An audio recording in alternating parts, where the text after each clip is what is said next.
Hello viewers, আসসালামু আলাইকুম। ফরেক্স বাংলা ব্লকের রেগুলার অ্যানালিসিস এবং আপডেটে আপনাকে স্বাগতম। আশা করি সবাই ভালো আছেন।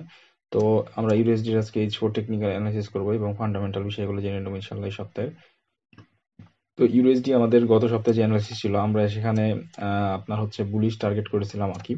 তো আমাদের এন্ট্রি পয়েন্টগুলো এখনো আছে, দেখেন এখানে আমরা টার্গেট করেছিলাম যদি মার্কেট 1920 বা এর উপরে যে স্টেবল হয় আর কি, তাহলে হয়তো এখান থেকে আমরা লং পজিশন নিতে পারতাম। এবং যদি মার্কেট হচ্ছে আপনার 1960 বা 80-র দিকে হচ্ছে হয় আর কি, স্টেবল হয়, তাহলে এখান থেকে হয়তো আমরা লং পজিশন নিতে পারতাম। কিন্তু মার্কেট এই জায়গাগুলো থেকে স্টেবল হতে পারে নাই, মার্কেট এখান থেকে ফল করছে আর কি। তো ফল করে দেখেন মার্কেট কিন্তু যে H4 এর যে আপ ট্রেন্ড আছে, সেই আপ ট্রেন্ডটাকে কিন্তু মার্কেট বলা চলে মোটামুটি ব্রেক করে ফেলছে। আমরা D1 এ যদি যাই, দেখেন D1 এ কিন্তু খুবই মানে বড় ভলিউমের একটা ক্যান্ডেল নিয়ে কিন্তু ব্রেক করছে বলা যাচ্ছে। তো এখন পরবর্তীতে কেই হতে পারে ইউএসডি মার্কেট। তো ইউএসডি এখানে যে অবস্থানে আছে, এখানে যদি ট্রেন্ডটা ব্রেক করে, এখানে খুবই ইম্পর্টেন্ট একটা জোন হচ্ছে এটা। এখন আমাদের দেখা উচিত যে আসলে মার্কেট এই সপ্তাহের শুরুতে বা মাঝে আপনার হচ্ছে এই জোনটাকে ব্রেক করে রিটেস্টমেন্ট করে উপরে উঠছে কিনা। উপরে যদি উঠে, এটা খুবই ইম্পর্টেন্ট আপ ট্রেন্ডের জন্য। যদি এটা মার্কেট না করতে পারে, এখানে যদি অবস্থান করে যদি মার্কেট নিচের দিকে আসতে থাকে, তাহলে হয়তো বা মার্কেট আপনার হচ্ছে নিচে চলে আসবে আর কি, বা এই আপ ট্রেন্ডটা শেষ হবে বলা যাবে। তো এই হচ্ছে দুইটা বিষয়, এখন দেখা যাক কি হয়। তবে সব সব মিলে এই জোনটা হচ্ছে খুবই ইম্পর্টেন্ট। 920 থেকে এই যে বর্তমান যেখানে আছে 880, এখন এটার 920-এর উপর যদি যায় মার্কেট, তাহলে আপাতত আমরা আপ ট্রেন্ড কন্টিনিউ করবে ধরে 980 আমরা ধরতে পারি। এবং এই জায়গা থেকে আমাদের যে আগের বাই সিগন্যাল দেওয়া ছিল যে বাই হতে পারে, সেখান থেকে আমরা হয়তো বা লং এন্ট্রি নিতে পারি।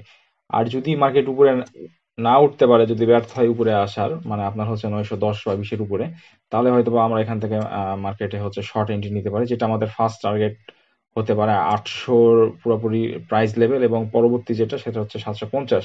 750টা হচ্ছে আপনার দেখেন 10ই ডিসেম্বর 2023-এর হচ্ছে লোয়েস্ট লেভেল।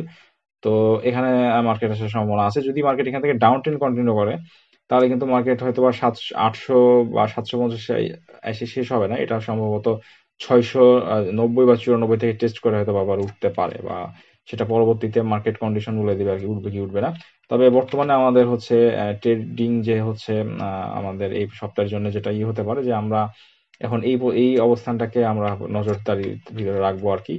যদি আমরা দেখি মার্কেটের উপরে উঠে টেস্ট করছে, তাহলে হয়তো আমরা এখান থেকে লং নেব। আর যদি দেখি যে মার্কেট নিচ থেকে এটাকে টেস্ট করে নামতে শুরু করছে, তাহলে হয়তো এখান থেকে আমরা শর্ট নিয়ে এখানে TP1 এবং এটা TP2 এবং এটা TP3 ব্যবহার করতে পারি। এটা হচ্ছে ইউএসডির বর্তমান টেকনিক্যাল অবস্থা।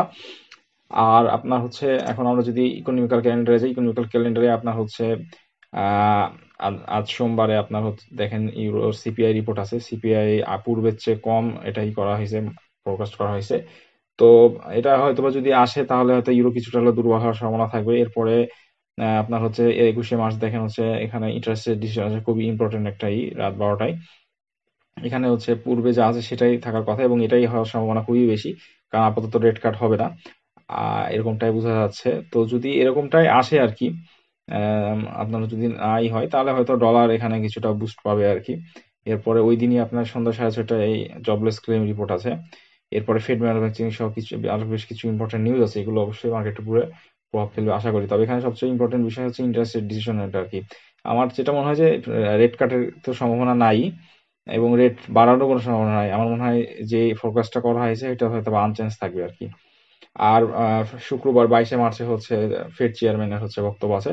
তো এটা খুবই হয়তোবা প্রভাব ফেলবে, সে হয়তোবা পরবর্তী ডিসিশন গুলো জানাবে, এরপর হয়তো মার্কেট মুভ করতে পারে। তো ভিউয়ার্স, এটা ছিল হচ্ছে আজকে ইউএসডি টেকনিক্যাল অ্যানালিসিস। আশা করি সবার ভালো হয়েছে। কোনো প্রশ্ন বা মন্তব্য থাকলে অবশ্যই করে জানাবেন। তো সেই মতো সুস্থ কামনা শেষ করছি। আসসালামু আলাইকুম।